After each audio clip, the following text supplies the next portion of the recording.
I'm Zach Wells here in the Black Hole in Oakland, California, maybe the most avid fan following in all of pro sports. This guy's hometown is Atlanta, Texas. Do you know, I'm going to give you a hint, an NFL executive that built a Super Bowl champion that's also from Atlanta, Texas? The book Game 6 by Mark Frost tells an interesting story. There was a camera operator behind the Green Monster who was dealing with some kind of rodent, and while he was trying to shoo the rat or the mouse away, the camera actually followed Carlton Fisk down the first base line by accident. A famous shot. If Hollywood taught us, Tom Hanks in A League of Their Own, that there's no crying in baseball, a young kicker at Franklin is having a blast as well on the gridiron. For at least another season, January 6th, 1991 will stand in the record book as the last time the Bengals won a playoff game. This guy used to walk the sidelines here at Roger Bacon. Bill Brewer died unexpectedly in 2007 of a heart attack after moving on to Princeton High School. Imagine trying to handle the travel part of it while not being able to see.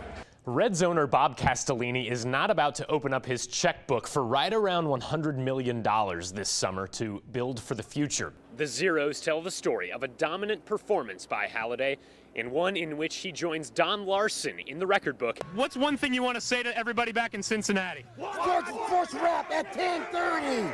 Yeah! The fountains are up and going here at beautiful Center City Park in downtown Greensboro, North Carolina. And on the wall behind me, you'll see the phrase, "Let hate and prejudice have no place here."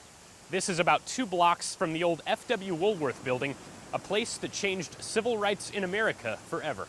And the power of students who, when determined to make a difference in the world, really can.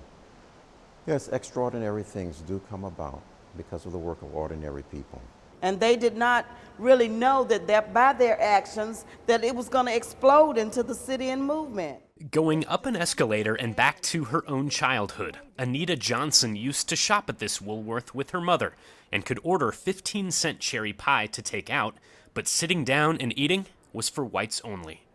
Everything here is original, from the very tiling on the floor to the lunch counter and the stools. The same surroundings as back on February 1st, 1960, when 4 freshmen at North Carolina A&T made the walk from campus after class and sat down, requesting coffee at the lunch counter. My college days were all over. I concluded that fairly quickly. And I would either I'd go to jail for a long time, or if I came back to this campus, to my campus, it would be in a pine box with my head split. The first day, it was just the Greensboro 4. Some 300 protesters showed up by day 4, and it took 6 months of off-and-on sit-ins to convince Woolworth to integrate lunch counters throughout the South, a move that triggered widespread nonviolent protest. But being able to come here and sit down, you know, it's something people take for granted. But at that time, it was not to be taken for granted. We had actually crossed over. We had actually reached a milestone. Bronze footsteps retrace their journey outside of what's now a museum, reflecting the notion that sometimes standing up for what's right means sitting down and waiting. In Greensboro, North Carolina, Zach Wells, Local 12 News.